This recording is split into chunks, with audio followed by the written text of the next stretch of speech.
بسم اللہ الرحمن الرحیم الحمد للہ رب العالمین والصلاة والسلام علی رسولہ الامین اما بعد۔ میں تہ دل سے آپ تمام طلباء اور طالبات کا اس 2 سالہ کورس میں جو دعویٰ سینٹر کے تحت شروع ہو چکا ہے، اس میں لیول 1 میں استقبال کرتا ہوں، جس میں 3 سبجیکٹس انشاءاللہ پڑھائے جائیں گے: توحید، حدیث اور فقہ۔ پہلی کلاس آج کی ہو چکی توحید کی الحمدللہ، جس میں ہم نے لا الہ الا اللہ کا میننگ اور اس کا مطلب اور اس کی شرطیں پڑھ لی۔ اس کے بعد دوسری کلاس حدیث کا مطلب اور پہلی حدیث حضرت عمر ابن خطاب رضی اللہ عنہ سے جو روایت ہے انما الاعمال بالنیات والی، وہ بھی ہم نے پڑھ لی۔ اب لاسٹ یہ کلاس، تیسری کلاس جو فقہ کی کلاس ہے، جو آج شروع ہو رہی ہے، اس میں انشاءاللہ کچھ فقہ سے ریلیٹڈ بنیادی باتیں آپ کی خدمت میں پیش کی جا رہی ہیں۔ سب سے پہلی بات، علم کی فضیلت اور فقہ کس کو کہتے ہیں۔ آج کی اس کلاس میں انشاءاللہ ہم آپ کو بتائیں گے کہ علم کی کیا فضیلت ہے اور فقہ کا ڈیفینیشن کیا ہے یا اس کا مطلب کیا ہے۔ فقہ کا جو سبجیکٹ یہاں سبجیکٹ شروع کیا جا رہا ہے۔ علم کی فضیلت، علم، نالج، گیان۔ قرآن اور حدیث میں علم کی بہت فضیلت آئی ہے، اور قرآن و حدیث میں جو علم کی فضیلت آئی ہے، اس سے مراد دنیا کا علم نہیں ہے، دین کا علم ہے۔ دین کا علم حاصل کرنا اس کی فضیلت ہے۔ علماء کہتے ہیں کہ اگر انسان دنیا کا علم، جیسے ڈاکٹری ہے، انجینئرنگ ہے، کوئی بھی ہے، ٹیکنالوجی ہے، فن ہے کسی چیز کا، اس لیے حاصل کر رہا ہے تاکہ اسلام کو، مسلمانوں کو فائدہ پہنچاؤں، تو انشاءاللہ اس پر بھی اجر ملے گا۔ ورنہ بیس اصل تو یہی ہے کہ جو علم سے مراد ہے قرآن و حدیث میں، وہ دین کا، شریعت کا علم ہے۔ اللہ تعالیٰ فرماتا ہے یرفع اللہ الذین آمنوا منکم والذین اوتوا العلم درجات۔ تم میں سے جو لوگ ایمان لائے، اللہ ان کو بلندیاں عطا کرے گا، اللہ ان کو اونچا رکھتا ہے، اللہ ان کو بلند رکھتا ہے۔ والذین اوتوا العلم، اور وہ لوگ جن کو علم دیا گیا، ان کے درجات ہیں، بلند ہیں درجات۔ تو یہاں اس آیت میں علم کی فضیلت معلوم ہوئی کہ اللہ تعالیٰ نے، جو سچا رب ہے ہمارا، سب سے بڑا ہے، عظیم ہے، اس نے کہا کہ جن کو علم ملتا ہے ان کے درجات بلند ہوتے ہیں۔ تو کیا ہم نہیں چاہتے کہ ہمارے درجات بلند ہوں؟ بتائیے، کیا آپ کو نہیں پسند کہ قیامت کے دن دنیا اور آخرت میں آپ کے درجات بلند ہوں؟ تو آپ علم حاصل کیجیے۔ اللہ تعالیٰ نے فرمایا وَقُلْ رَبِّ زِدْنِي علما۔ نبی صلی اللہ علیہ وسلم کو حکم دیا اللہ تعالیٰ نے دعا کرنے کا۔ قل، کہیے، ربی، اے میرے رب، زدنی علما، مجھے زیادہ علم عطا کر۔ زیادہ مال نہیں، زیادہ بچے نہیں، زیادہ گھر نہیں، زیادہ جائیداد نہیں، زیادہ علم، کیونکہ علم جتنا زیادہ ہوگا اتنا خیر ہوگا۔ اللہ تعالیٰ اپنے نبی صلی اللہ علیہ وسلم کو یہ کہہ رہا ہے کہ آپ یہ دعا کیجیے، ہم سے یہ مانگیے، کیا؟ رب زدنی علما، زیادہ علم مانگیے، ہم سے مانگیے زیادہ علم، کیونکہ علم اللہ دیتا ہے۔ علم الانسان ما لم یعلم، انسان کو نہیں معلوم تھا، اللہ نے علم دیا اس کو۔ تو اللہ سے علم مانگنا، اور وہ بھی زیادہ مانگنا، اور اللہ تعالیٰ اپنے نبی کے لیے خیر ہی چاہتا ہے، کیونکہ نبی بنایا اسی نے اور سکھایا بھی کہ یہ دعا مانگو جی، ربی زدنی علما۔ تو اس سے علم کی فضیلت ہمیں معلوم ہوتی ہے۔ حدیث میں صحیح مسلم کی ایک حدیث ہے، ابو ہریرہ رضی اللہ تعالیٰ عنہ فرماتے ہیں اللہ کے رسول صلی اللہ علیہ وسلم نے ارشاد فرمایا من سلک طریقا یلتمس فیہ علما سہل اللہ لہ بہ طریقا الی الجنہ۔ جو انسان علم حاصل کرنے کے لیے نکلتا ہے، آپ نکل کر آئے، گھر سے یہاں کیوں آئے دعویٰ سینٹر؟ پیسے بانٹ رہے ہیں، کھانا کھانے آئے، دیکھنے آئے، گھومنے پھرنے آئے دعویٰ سینٹر؟ علم حاصل کر۔ آپ کسی عالم کے پاس جاتے ہیں، کسی مدرسے میں جاتے ہیں، کسی سینٹر پر جاتے ہیں، مطلب دعویٰ سینٹر، علم طلب کرنے کے لیے نبی صلی اللہ علیہ وسلم نے خوشخبری سنائی، اللہ تعالیٰ اس کے لیے جنت کا راستہ آسان کر دے گا۔ جنت کا راستہ آسان، اور وہ اس آسان راستے پر چلتا جائے گا، انشاءاللہ جنت میں داخل ہو جائے گا۔ جنت مل گئی، سب کچھ مل گئی۔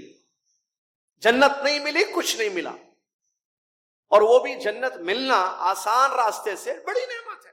یہ نعمت حاصل کرنے کے لیے علم حاصل کرنا ہوگا۔ چلیے، فقہ کس کو کہتے ہیں؟ سبجیکٹ فقہ ہم پڑھ رہے ہیں۔ فقہ کا عربی میں معنی ہوتا ہے گہری سمجھ۔ کیا سمجھ مطلب؟ سمجھ میں نہیں آ رہا، کیا بولتے ہیں؟ گہری سمجھ، ڈیپلی سمجھ، ٹھیک ہے؟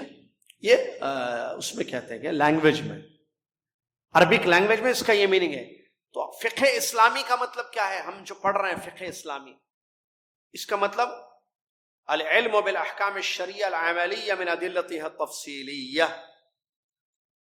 اسلامی فقہ کا مطلب، یا فقہ کا مطلب دلیلوں کی روشنی میں شرعی احکام کو جاننا، دلیلوں کی روشنی میں شرعی احکام، اسلامک آرڈرز کی معرفت، اس کی پہچان، اٹ از کالڈ فقہ۔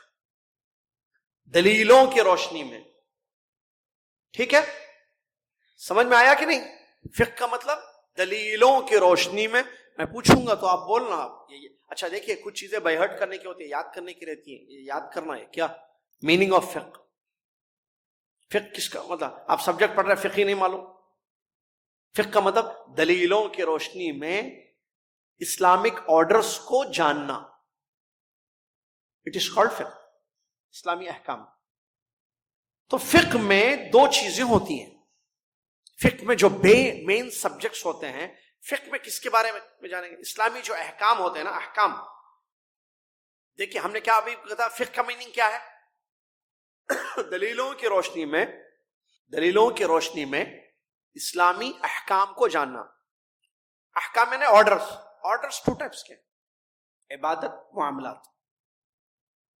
احکام العبادہ، احکام المعاملات۔ ایک عبادت کے احکام ہوتے ہیں، عبادت میں جیسے نماز کے احکام، روزے کے احکام، حج کے احکام، زکوٰۃ کے احکام، یہ ایک ٹائپ کے احکام ہے۔ ایک ہوتے ہیں معاملات۔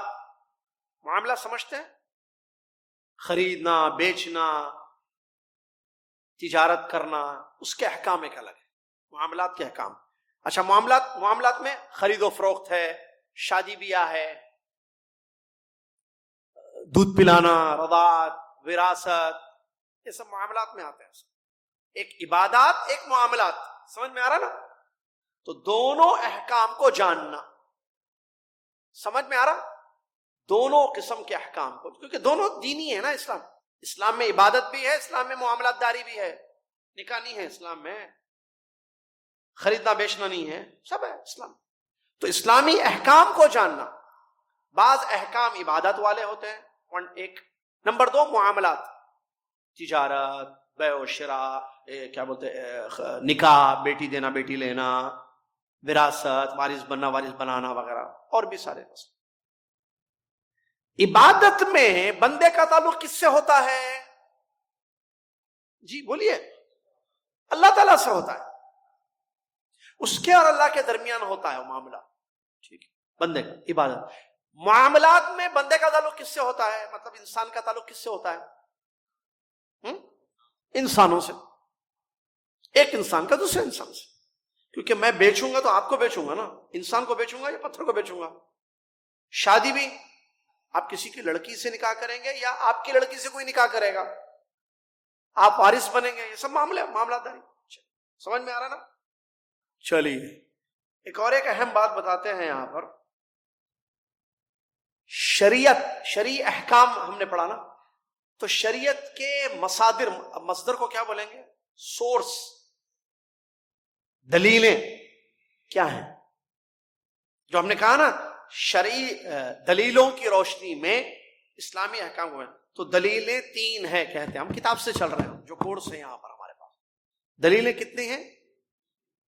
اور یہی اسلام کا سورس ہے. آپ کو اسلام معلوم کرنا ہے 1 2 3 ఒకటి 2 3 1 2 3.